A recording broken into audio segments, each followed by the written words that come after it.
situation where they were going to be walking into those. I think as long as EG makes good decisions and as tried as it sounds, plays their game, they'll probably win the series.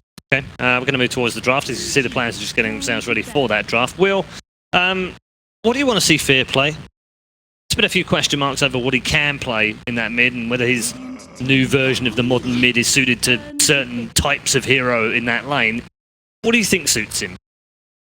I think that the Viper DK kind of style is a little bit more reliable. And especially, I mean, when he played Lycan, he balled out of control. I was a big fan of that. Like, let this guy carry you sometimes. I know you have Sumail and Arteezy, but this guy, he's still one of the best carries of all time. Like, he can still get the job done. And I think it's just short-sighted to, you know, not let him do his things once in a while. Why? The bans are in, and the first pick is a Tusk. Why? Why would you let that go through? I mean, if you're going to let it go through, let it go through game one. Look, but still, you said that the very first game that we covered, TNC versus EG today, and I was thinking about Bane, and you said immediately, no, you should be thinking about Tusk. You were absolutely right. Navi had to see those games earlier on. It's a little bit of a puzzle to me. Again, a lot of teams have been banning Chen against EG. Guys talked about this morning, speculating that maybe they had looked really good with Chen and scrims. Misery, definitely a signature Chen player, but the Tusk of Crit, it is his signature hero, the hero he burst on the scene with.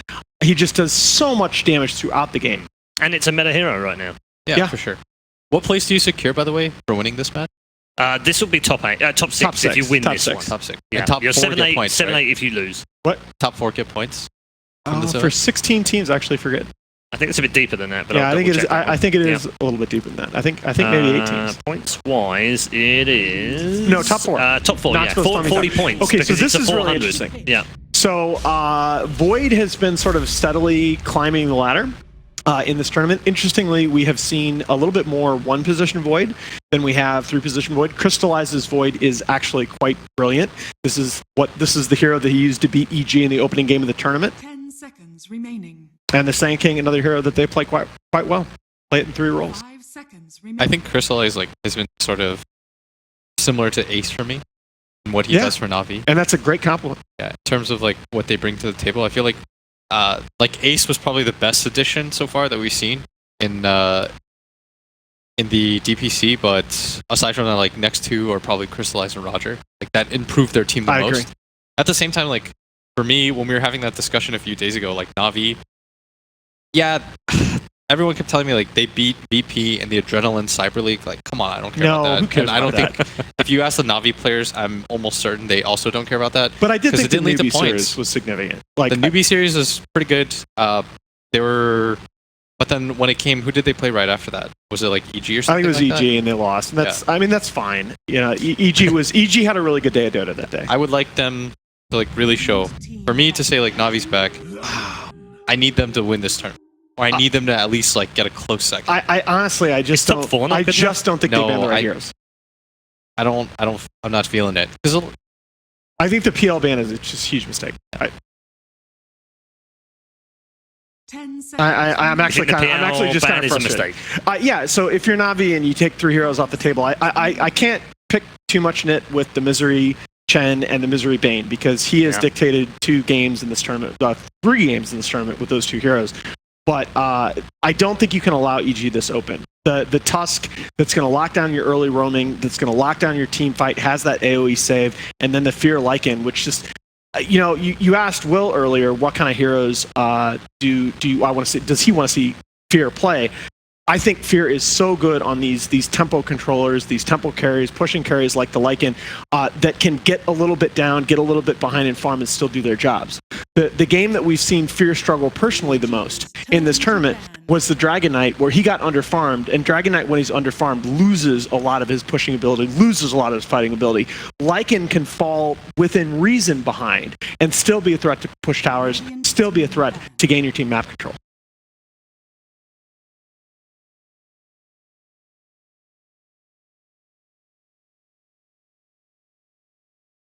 Yeah, keep flexed, Avost. No stress.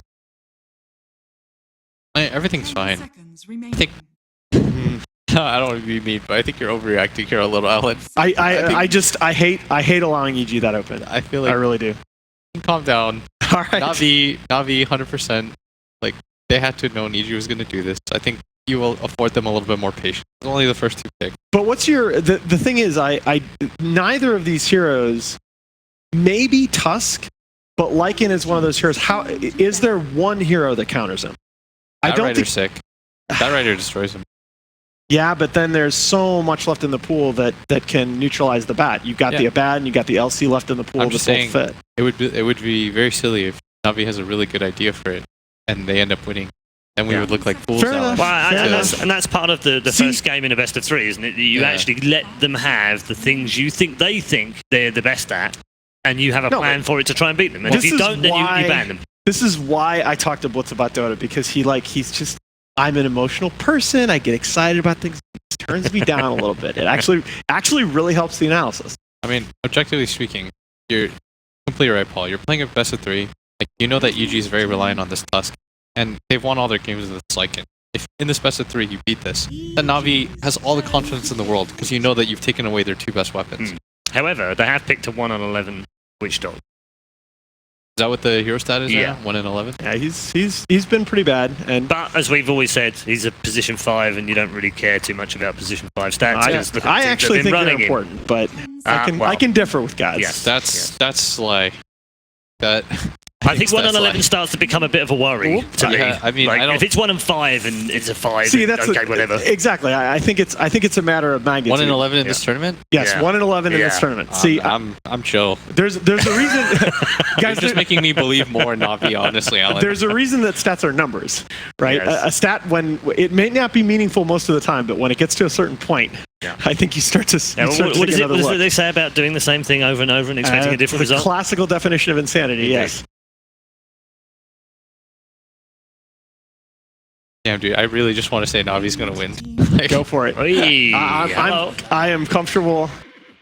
So this has been getting a lot of bans today, but mainly because we have the 2 Vinci's playing each other. So Coddle he's a sick way to deal with the Void as well. Like, Blinding Light's almost always useful in the mid game. Obviously, there's a lot of utility too in Mana Leak for pretty much all these heroes. It just allows your Lycan to further chase out as well. And usually, there's a lot of different pairings that you can do for it. You're not pigeonholed into anything with this Coddle. And it allows you to play very fast around the map. Because he's one of the few support 5 positions that can farm and just shove out waves non-stop. I think Coddle is one of the best supports in the game at playing from behind. And now we have an idea now of why they picked... Oh my god. This is why they picked the... and they're laughing now. Like, they're smiling. Like, you saw Fear smile, Bulba smile. That is so disgusting. And that can go a couple different... That might be a Kornaga.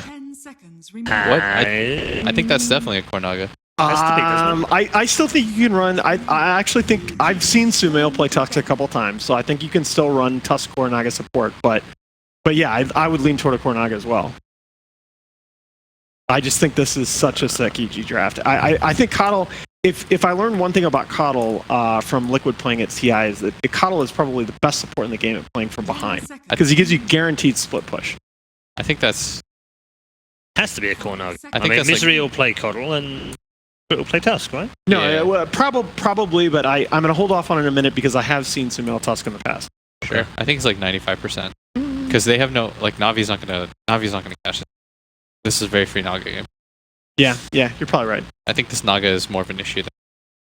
It's interesting, when I've listened to your draft analysis for like the last couple of events, you tend to focus on if there's one core hero that just has a completely free game. And those have usually been right. Yeah. Is there something about has that always been the case, or do you think that that's something more about? You can do some outplay stuff at the same time, but like it kind of, if there's like one hero that like absolutely stomps the game and it's really hard to win, then it's like, you know, certain games you see a TB and there's no counters to it. You know, he's just gonna win the game. And then there are other games where the cores just match up well, or you get a sense of like how they're gonna approach the fights, and it might be a little bit different as a result. Tied up with the tide. So I don't think this is Kornaga. or unless Artur is gonna or Fear gonna play or Tide. So they see the reason why they see this Naga open and like why the Coddle works well, because so you know that something's gonna come with this Coddle, right?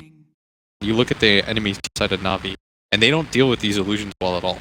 Yes. I know a lot of people will look at it and be like, well, you have a Witch Doctor, but this guy will die to Radiance. Exactly. And the Sand King is okay at dealing with it, but the Night Stalker does absolutely nothing. Like this NS, he actually can't kill her. And so the only way is the Void Chrono, but even that is like, it's considered slow because it's a very long cooldown. Like this guy's gonna have to go like Battle Fury, Shadow Blade or something, and just like pick this Naga off. But it's unreliable because if whoever plays the Naga is somewhat careful, then he can just play like very passive, and he still has this Lycan that can carry him too. Yeah, and so the only question once you observe that, the only question left is you have some sort of static lane configuration that's going to totally shut down the Naga and delay her Radiance to the point where that gets offset, and they just don't. You need to aggro this or something like that, and then maybe you have a chance. So Na'Vi goes for this DP because they understand like where this game stands for them. Yeah. Like they have to play fast and try to end this. Do you quick question before we get your views on the draft? Do you have nicknames for any of the heroes that aren't the actual nicknames of the heroes when you're playing with friends? I mean, Tidehunter's Watermelon. Right, exactly. Okay, so do you know what ours is for Cole? What? Alan. Al. I like that. I'm sorry, buddy. It was just one of those things I had to kind of reveal, just get it off my chest. Just because, who's playing Alan? It's just funny to me. Anyway, let's let's get your views on who had the better draft. That was a fantastic draft for EG, wasn't it, Will? Yeah, I think I wanted to say Na'Vi because Alan was like so against them, and out of spite, but I think you will win this. Yeah, okay. I think this is 80-20. Yeah? Yeah. Okay, all right. Thank you very much, gents. Let's head towards our first game and leave you in the capable hands of our commentary team and find out who takes the advantage in game number 1. Thank you very much, Red Eye. And here we have EG versus Na'Vi, an incredibly exciting series and some incredibly exciting picks. Yeah. Well, maybe more towards the sort of, well, I won't say the emote, but the Nagasaren sleepy side of it, potentially, with the way that they've decided to go. But they've got a lot of high octane action as well. They have that Lycan that we've seen EG have a bit of success with recently. Fear on it, of course. But yeah, this RTZ core Nagasaren. Talk to me about this, Trent. Why have EG decided to do it, and why is it good this game? I mean, it looked great. I thought Blitz had a lot of great examples there on the panel in terms of the illusion clear. It didn't look very good for Na'Vi. They already had that Coddle too, and that's when you're like, Coddle, they don't play that very often. I wonder what their plan is with this. And then it comes out with the Naga. So a hero that used to be much more common, way more powerful and popular, but she kind of fell off due to certain nerfs and everything. But Coddle is one hero that's always been so good at enabling the Nagasaren. Early on in the game, she wants to rush into that Radiant. She can't afford to go for Boots of Travel. So this Coddle guy, he pulls her all around the map. Now come over here, farm some creeps. Oh, come over here, farm some more creeps. We're certainly going to see RTZ get a lot of farm, for sure, with the way that they can play. Na'Vi's lineup, though, some very comfortable heroes, of course, for themselves, as the panel was saying. We have that Crystallize, Faceless Void. The final finishes, the Den DDP. You were saying to me you wanted to see sort of a bit of damage come out with the final pick. Do you kind of feel that the Death Prophet fills that void that you felt Na'Vi had? Well, someone has to fill the Void's Chronosphere. That is true. We'll hope that she can get it done. I did that you did with what I did. That was nice. Yeah. Wow, alley-oop, I believe, or a one-timer, as we say in Canada. But I think Crystallize probably a relatively rough game. Not only is the Naga Coddle, of course, good in a combination, both Naga and Coddle are very annoying for Faceless Void. Yeah. When it comes to Faceless Void, you're going to be throwing up that song, dealing with the Chrono, and then you just can bounce either the heroes from Na'Vi, you can actually bounce into the Chronosphere to disrupt them during that, or you can bounce the Faceless Void out. And that's along with, you're blinding them, right? And not going to be a fun time. He would have to build into like a Manta or something to deal with that. These poor heroes that like to just pound away in a team fight, like a Night Stalker or something, he can't afford anything to deal with that, so that reduces some of his damage. Overall, just not a very fun time. And then you look towards, hey, there's actually some more team fight from EG. We're dealing with the Ravage just flying over on top of that, so Song setting that all up. And if there have been two heroes that have looked good for EG, it's a Fear Lycan and a Crit Tusk. So overall, I have a very hard time handing this one over to the side of Na'Vi. But if they can get that speed, maybe find a bit of momentum, use those first few exorcisms exceptionally well, and take some objectives, they could find the win here. Absolutely. And if there's any maybe anyone that can fill and hit the Chronos that he used to, even in games like this where it's hard, it's going to be Crystallized. Let's put that. Seneca out of position, Crit blocks his path off with the shards. Misery will claim first blood. Careful down. I mean, EG we've seen recently have been very good at this sort of lane composition where they do have RTZ farming on the aggressive, Crit sitting around with him, and to be fair, a lot of the time both supports hovering around him during this lane stage, and it's worked a lot of times for EG here this tournament. Yeah, and for the that tempo that they kind of require for Na'Vi, they've decided to put that Night Stalker in the off lane. They want to use the actual full lane to him to give him as much of an acceleration as possible, so he's going to be strong enough to propel you into that mid game where you know you're going to need this control to actually take this victory. But that means he's in a pretty bad matchup versus a Tidehunter. Sumail's going to have a totally free lane. He can bully that guy a lot.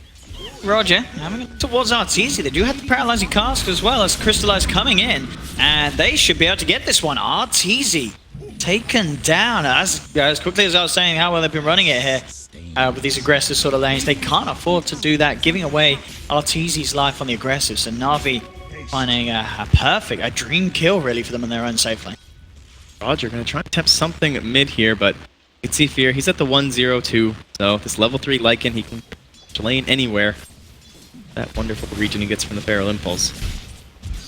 It's a full wrap from the Sand King now. Yeah, and they have got the Maledict onto Miseries. Roger going forward with the Burst Strike. See if they have enough damage. Crystallize looking to close the gap as well on the sidelines. Crit Arteezy going on to Snake, but he goes straight with the heads up TP out. He'll escape. Misery won't be quite as fortunate. Na'Vi get the kill. Also at the same time, Na'Vi were able to find EG's courier. I believe maybe Denny moving in on the mid lane was able to take it down. Bottom lane, Na'Vi, they're not done. They come back in with a 2-man Burrow Strike. They're still trying to trade hits with Arteezy. Will be forced back by the looks of it. But Na'Vi, second kill, taking the courier out. These are some big things for the laning stages of Na'Vi. Even with the removal of Poor Man's Shield, Naga Siren still very tanky in the lane. 7 armor just to start with. Already has the magic wand as well, so they got that first kill on Arteezy. The next one certainly won't be as easy. Lane, see in the moment. 2 of them, then D and Fear.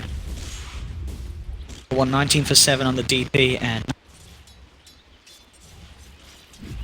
in that 1v1 matchup time being. The more you start to think about this game though, and that's just like this Lycan and this Naga and this Coddle, so much wave push, so much lane push, just shoving them out from their side of the map, forcing heroes back from Na'Vi to deal with it, and then you look at who's going to handle that, and I mean your best options are basically Crypt Swarm and a Sand King. And overall, it's just not going to be able to keep at that same pace, so they got to find that momentum here. Things have gone well so far. Talking about the Sand King as well, came with the Burrow Strike, onto Crit, they have the Maledict, a lot of right clicks as well, he should be fine with the Fountain Regeneration as he TP straight back out. So they're able to take away the bounty ring that Crit was looking for inside the Na'Vi's half of the map. Lane Roger and Snako. If you look at your play on Arteezy, a little bit off there. They get back his spam, Roger realizes his error as they will back away. I mean, even if it did connect, unlikely really they would get the kill as Arteezy would in that situation. But mid lane, we're seeing, Dendi, he was able to force Fear out of the lane. Fear had to go all the way back to base, and the CS difference just continues. Top lane, Sumail in general, manning up on one another. Sumail will come out on top with the magic wand. So Sumail does get that 1v1 kill. So certainly good things happening for EG on the top lane. The mid lane, definitely not so much. I guess it's expected that the Lycan's going to struggle, but Fear is really falling behind. Bottom lane, Crystallize, just as time what came back off cooldown, it was still not able.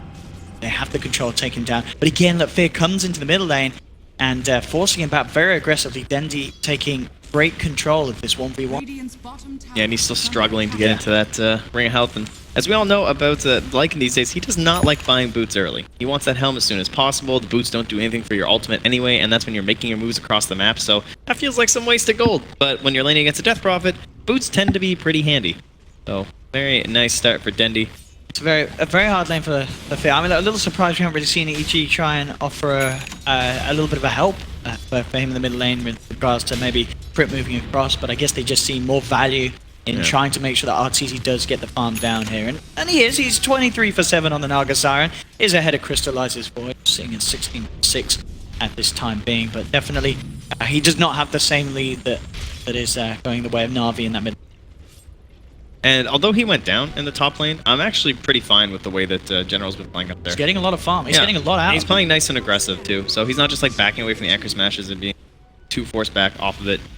Now the problem will be once he actually hits 6 on the Tidehunter, he could just think about going for some solo kills. Constantly threatening with that Ravage.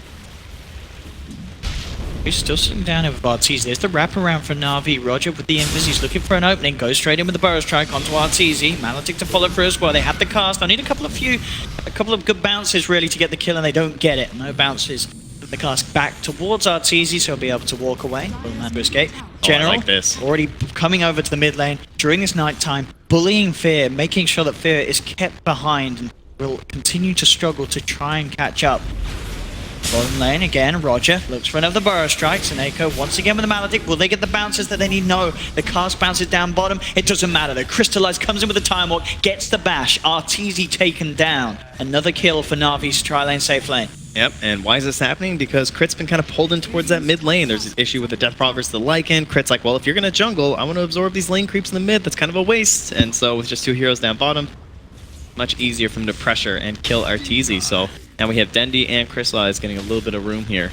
Top lane though, of course, Sumail pretty much sitting there at top of CS. 42-12 on this Tidehunter. We've seen it many times before in this land. Sumail has just had some absolutely amazing games where he's been able to pull the team through. The sort of question is, can he do it on a Tidehunter? Yeah, that is the real question.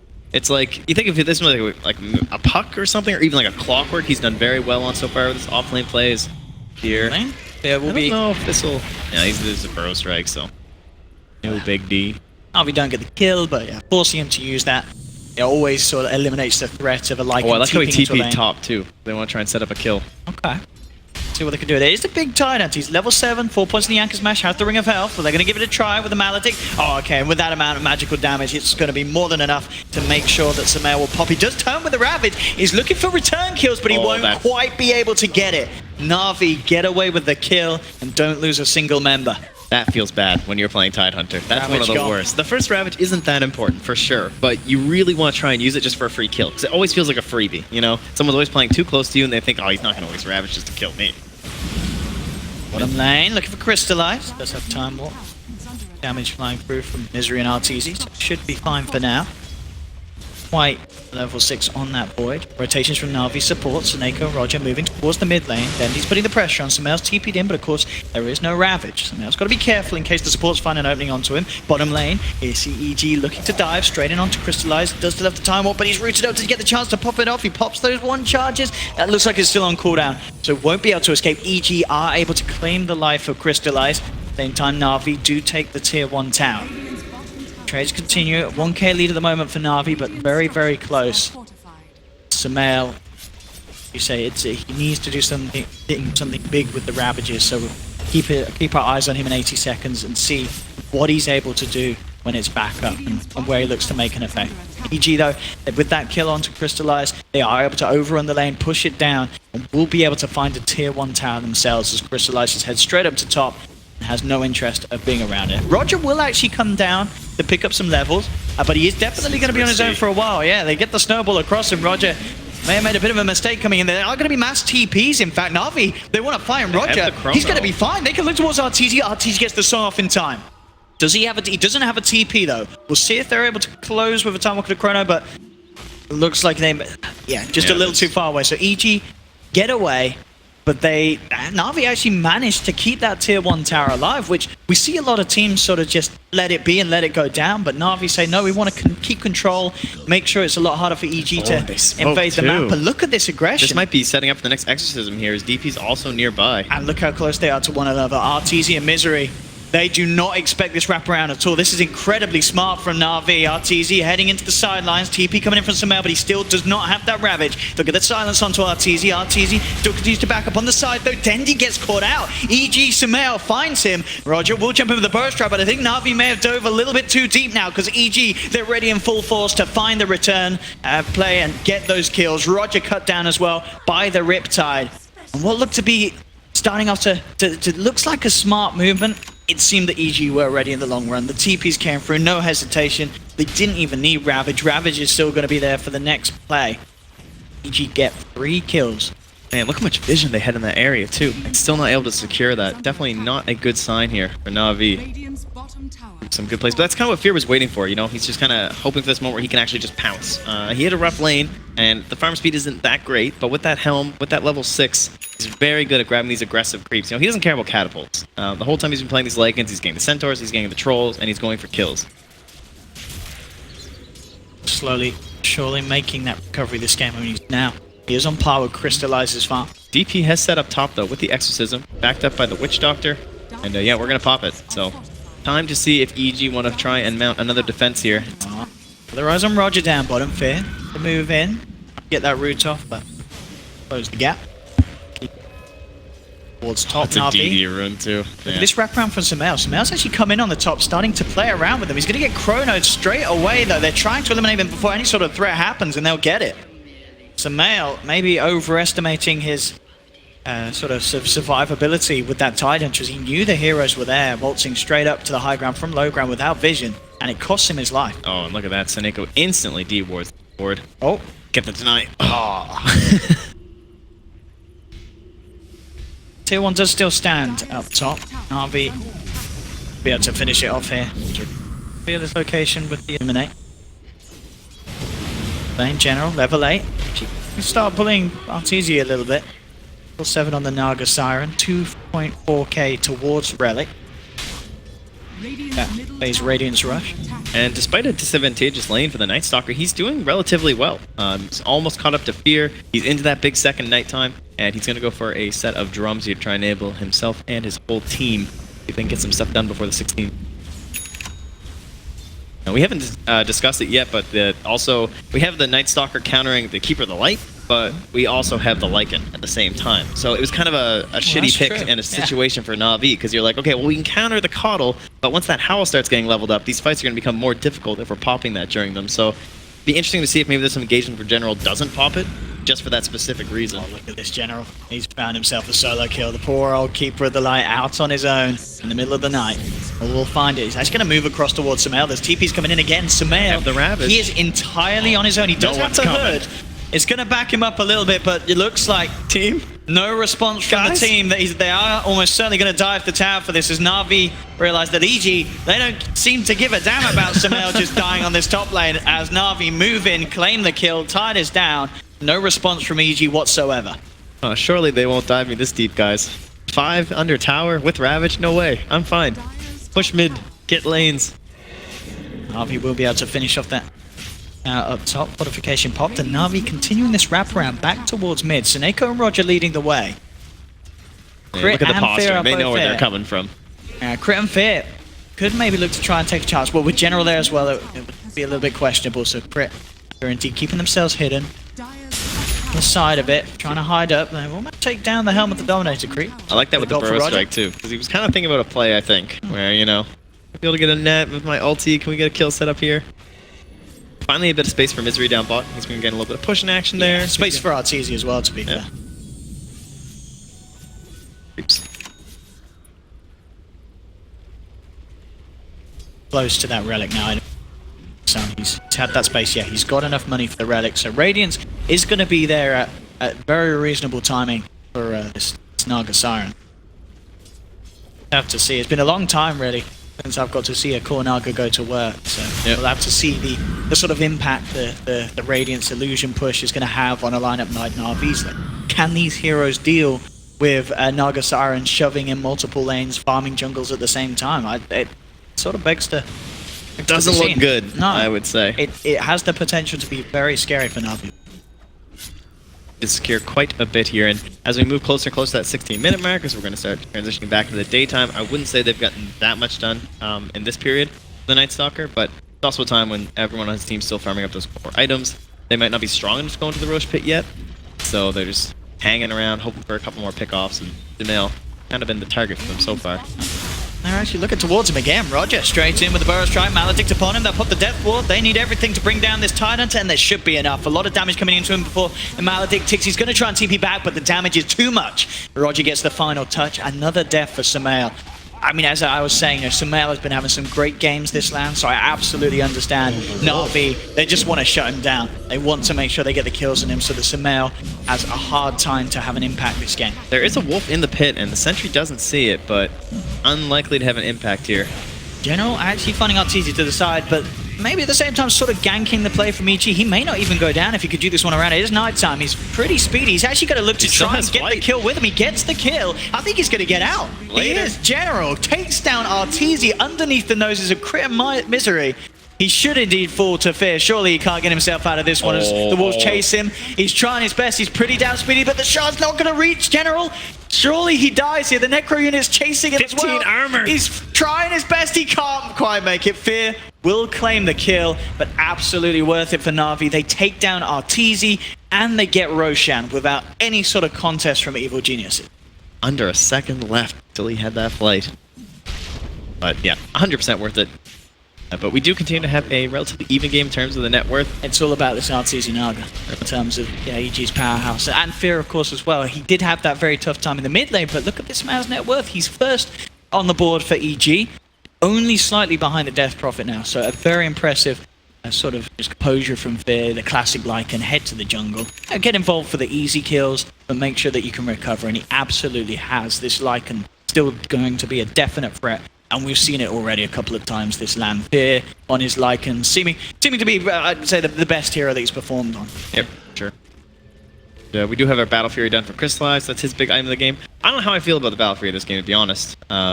Obviously, it's very good against a lot of summons, like Lycan. It's very good up against these illusions, so we need something to deal with it. But is it going to be like fast enough? Like, could he have done more? I think you do need it because it's illusions and summons. It's the meta. It's the time, but you kind of wonder about that opportunity cost of putting in so much money into something that comes so late. Like, could they have actually pressured more with some earlier items? Maybe he could have went like something faster and then into the Shadow Blade a bit earlier, and then you could be killing this Naga again before the Radiance is actually done. Whereas they got that one kill from the Night Stalker at the at the near point during this recipe, but it looks like Arteezy is going to safely make his way to the rest of that gold. So those are the kind of things where Battle Fury takes away from your heroes in those moments. Sure. Yeah, there's no denying Arteezy has been having all the space in the world. After sort of those initial deaths in the laning stage, he has hit his item timings for sure. And he gets in, the Radiance is going to be complete. Go. Grab that haste rune. Brit. I'm liking the itemization as well from the Night Stalker. Going straight for the Heaven's Halberd, and this, of course, is going to be brilliant in the fights as it pretty much render Fear useless for a good few seconds of his shapeshift. Get it nailed down onto the Lycan that disarm. And let the game begin for EG. Here becomes the farm game. Radiance Naga versus Battle Fury Void. And what's truly terrifying about it is that Lycan can just explode and destruct. You know, you play against this Naga and these illusions, and you look at this lane that's close to your tower, some tier 2, some tier 3, and you're like, okay, well, it's just creeps. We'll go back there in 20 seconds, in 10 seconds. But then suddenly this Lycan comes out of the fog, he ults, he pops his Necro Book, and he destroys the buildings before you can even get there. So playing with their glyphs is going to be super important for Na'Vi this game. Smoke on smoke here, Na'Vi on the low ground. Under attack. Around from the tower, Crystallize. He's going to spot them. He's going to jump straight in away. Isn't going to put the Chrono as of yet. Looks towards Crick. Crick gets the chance to snowball. Crystallize trying to pull him back. Does have the time. We'll back up in a second, but he'll turn, try and bring him down. But the song's there from Arteezy. Okay, that is song before Chrono. And that is going to set up a big Ravage. Samel, he's in position, ready to blow it. Catches out 3, pops the Aegis on the Void straight away. They'll look towards Roger. Roger gets the Burrow Strike up to the high ground. He'll be fine. General backs away. Crystallize as well. Should be fine for the second time round as they do look to retreat. Meanwhile, Fear looking for the rats on the top lane, pushing in onto the tier 2 tower. EG continuing to chase. They have their eyes on Seneko. Well, top lane, Dendi actually setting up, playing around with this Lycan. Na'Vi might be able to get the kill here. They put the epicenter to follow through, but it's not quite enough damage. Fear still with some remainder of the shapeshift. Able to run away. Crystallize. Jones forward. 2-man Chrono. Is the damage there? I don't think it's going to be. It's only between the two of them. There's not much that Na'Vi can do off the back of that. And Seneko's got to be careful. And Illuminate's going to be flying in. He has to get out of there. He'll do it through the grave. He's out of the game. Crystallize is being rooted up. He's also hidden. He's got the Shadow Amulet standing in place. EG do not have detection. They won't be able to catch him. So Crystallize will survive. Overall, EG getting the kills, Fear managing to stay alive, and a lot of big ults being used by Na'Vi there to no success, not getting anything out the side of EG. You could see it. He jumped in around that tier 2 in the mid lane, and that instant hesitation. You know, he can't throw this Chrono. He's like, can I even hit these 2 heroes? Do I want to Chrono these 2 heroes? And then from there, once that jump's revealed, once the ploy is out from Na'Vi, that's when EG can start their play. They get the song, they get the Ravage, and Fear does what he does best, and just rats away in a game where it's just going to be constantly this from EG. So this is the scary thing for Na'Vi. You sort of blink for a second or look away from a lane, and bam, the Lycan takes the structures. They have to be prepared for it. And they tried their best there, as you saw, with the Yule setup into the epicenter, but still not quite enough damage. Roger trying to come in. He desperately wants to clear out some of the army of units. He will get a fair few of them. Could be baiting EG back in here. Don't have their ultimates, Na'Vi. It's a hard fight for them to take. We'll see how they can go about it. Dendi falling low. In fact, they're going to go straight in on the 2 with the snowball. Yules himself up. Roger's going to take the Warrior's Punch to the backside. Crystallize moving in. Still no Chronosphere, though, of course. They're going to lose Roger. Crystallize has to time walk away. He'll be fine, but bit of an awkward attempt there from Na'Vi. Their lineup very reliant on having their ultimates at this stage of the game to fight. Nonetheless, they decided to run back into EG and ended up feeding the life of the Sand King. I think they feel that it's the same way for EG, and they know that they need to win engagement, so like this is still a good opportunity for us. We have to try something, but then Crystallize is like, oh yeah, but I'm a faceless Void. Like, a hero, especially when you have nothing but Battle Fury, is just going to feel so weak without Garifino Chrono. RTC Yeah. is just getting bigger and bigger and bigger. A slightly delayed Radiance there is points out, but of course he was aggro trying, and he got killed a couple times, so definitely I understandable. mean, it's not the fastest, but Nope. at the end of the day, you know, even though it's 2 minutes later than the faster ones, you know it's still... As long as you're not getting after the 20-minute mark, it's always going to pay for itself in terms of how much you can achieve in terms of the farm that he's picking. We see that at the moment, both him and Fear, top 2 net worth. Well, of course, stands the objectives that they've been able to claim at this stage of the game, which is still relatively young, just 22 minutes into this one, 11-9, EG with that 4K gold lead at the moment. And think of your EG right now, and you just look at where these waves are, and you just say to yourself, okay, if my Coddle is up top, he can pull someone in, like the Lycan, and he can just start doing his thing up there, and instantly some building is gone if they just mess up for a second from Na'Vi. Or the Naga can just boots of travel in somewhere else. He can just go one place down illusion, start pushing in the wave, and then be teleported up to the top, either by the Coddle, or he can use the boots of travel, and then start pushing in that wave.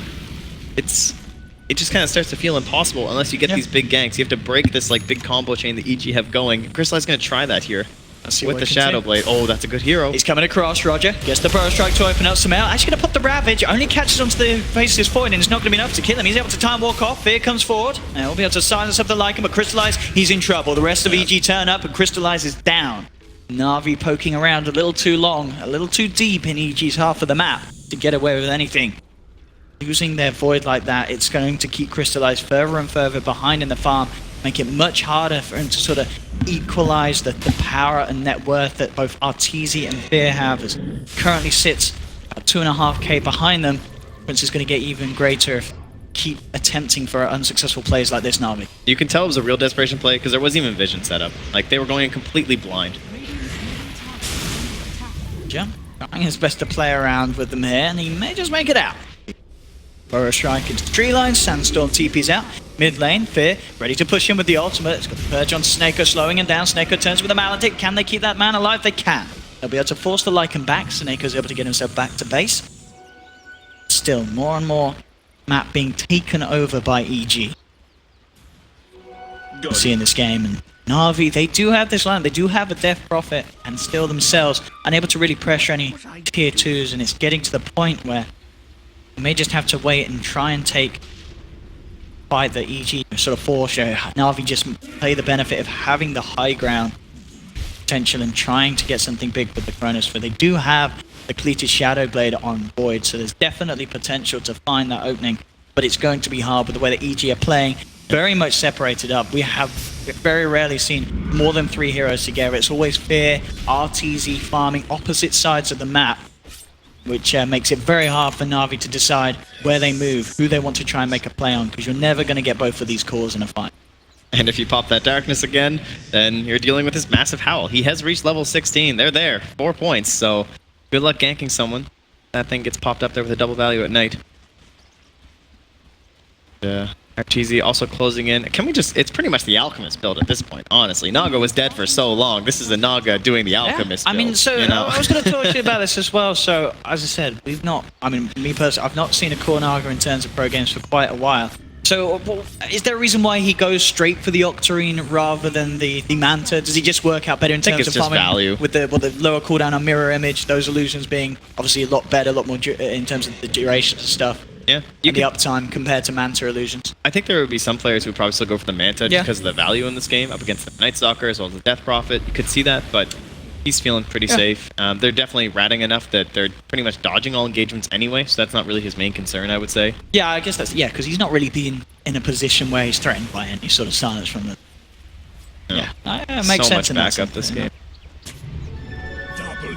Waves are actually surprisingly pushed out, I would say, for the Radiant at the current moment. They actually look kind of okay. Best to try and shove out top. He's got that Halberd complete. Crystallize on his optimization. Just going for the BKB Goes straight misses. yeah. Then a magic immunity definitely for the fights if he wants to chance of getting Look at this punches in. BKB and MKB queued up. That's not a fun game for a Void, you know? He needs his BKB 100% so that he can't get blasted out of the chrono. Like, there's no question at this point. And it will help him through the Ravages and the other control and everything, but... I mean, once he great. does have those two items, it's definitely going to be scary. EG, of course, whilst Na'Vi are elsewhere on the map, get the Roshan. Actually picking up the Aegis on Sumail as well. Again, I guess that sort of goes back down to what we've been saying. RTZ and Fear, they've never really been in any sort of danger. It's been Sumail really that's died the most out of the course because Na'Vi have put a lot of hate towards him. General gets caught out up top. Bottom lane, Crystallize making a go here. They do have the Death Ward from Seneko, and with the Maledict upon him, RTZ will certainly go down. That's the sort of tried and tested combo that we've seen over the ages. Chronosphere, Death Ward, not a lot that can survive through that. Yeah, it's definitely the only way they have a chance of killing him is with the Shadow Blade and when they see heroes on opposite parts of the map. But with the way that EG were just able to safely take that Roche despite no pickoffs or anything like that, again, it comes back to the way that EG pushes compared to the way that Na'Vi does. And they're so visible. You know, they have nothing that can... You know, he can't send illusions to push any waves. It's either a Void standing on a creep wave, a Night Stalker standing on a creep wave, or a Death Prophet standing on a creep wave. And you're like, okay, that hero is not at Roche. Let us go. Look at this, Roger trying to rev up the epicenter, but canceled the Fear, blink. he had the micro, he had the units upon him. Roger could not close the gap. Epicenter wasted, and Roger's life also in severe danger. He's not going to be able to get the chance to blink out after the Yules as Fear turns that gank around. Oh, beautiful Ice Shard suit here. Brit falls into Seneko with the medallion. I'll be a little careful, yeah. Not quite enough damage here to finish off the kill. Quite the It's a game statement. indeed. 10, 6k lead, but definitely looking to be very much more comfortable in their hands in terms of their two cores. Arteezy and Fear still growing pretty much untouched at the top of the net worth.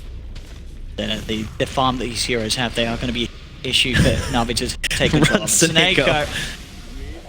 They have the Ravage. There's no song. Yeah, But there's also no chrono. Yeah, they're letting that man down. To be our Octarine core here.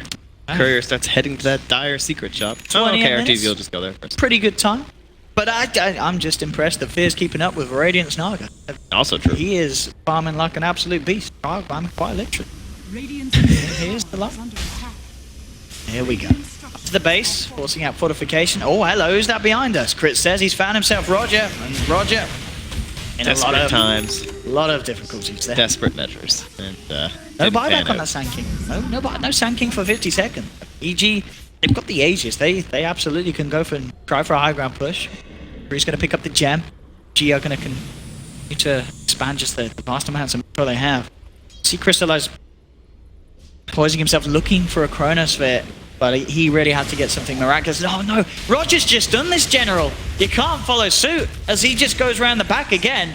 No, I mean, he's down as well. EG just happily turn and take him. He just wanted to be buried next to his buddy. I guess that he's trying to sort of, pull the creep wave away from the base as well, trying to do his best to slow it down. Look at those big green arrows on the minimap, though. All pushing in. And look Slow at this. Naga push. Fear down bottom, don't have to sleep on middle as RTZ allows the space for Fear to just go ham down bottom. This sleep, meaning that as soon as they wake up, the racks down bottom are gone. Crystallize will come in with a two-man chrono, pops the BKB, has a good amount of damage onto RTZ, but the Glimmer Cape should keep him fine, as well as the Urn, healing him back up.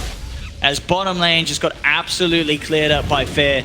This is sort of the horror of power of EG's lineup, that sleep Lycan combo. There's literally no way to play around it. If RTZ gets 3 or 4 more heroes in the sleep, your racks are going to go down. It just felt like such a...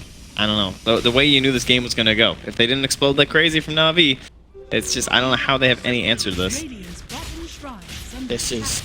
It was clearly a very well-prepared strategy. Maybe something that EG has like ready in their book where like if the opening of our opponents does not feature any good wave play or anything, you know, their first 3 heroes or so, we just whip this out. Like, okay, what are you going to do now? I mean, I really think you got to think twice before letting EG have...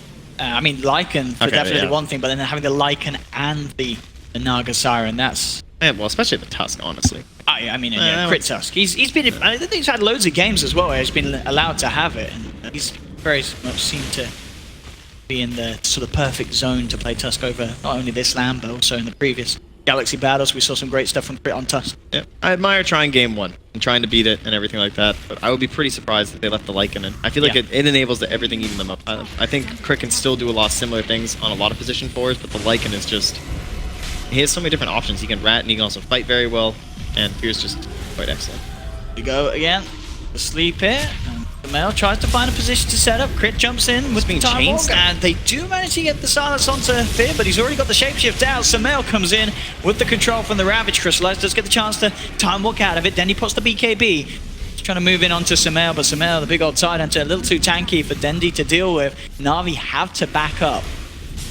Na'Vi trying to do their best to hold EG off the racks, but Fear comes back in with the walls. Will look to take it down. They do manage to get the 2-man chrono, but Na'Vi, they've got 2 members that walked into it by the looks of it. Fear's going to get the chance to pop the cheese. Can they bring him down? They try, but Crit's in with the save. Jumps in, picks him up in the snowball. Will be able to keep Fear alive for now. Crystallize trying his best to man up, but he has to time walk away and out of this one. Dendi gets beaten down by Samel. General in the mid lane rooted up, and GG well played is called. It's all too much for Na'Vi. EG running away with this game very confidently out the back of the lanes. They looked a bit rocky elsewhere. Crit with a huge smile on his face, as that one's got to feel pretty good. Anytime a team gives you Lycan for Fear in this LAN, as it seems, you're going to have smiles on your It's one thing faces. to like have a good draft that feels synergistic, but they also just had so many straight up counters. You know, like you have to play Void against Naga, against Ravage, and then you're dealing with this whole Night Stalker Lycan situation. Lycan obviously very advantageous because they're just howling away for tons of HP. Pretty much everything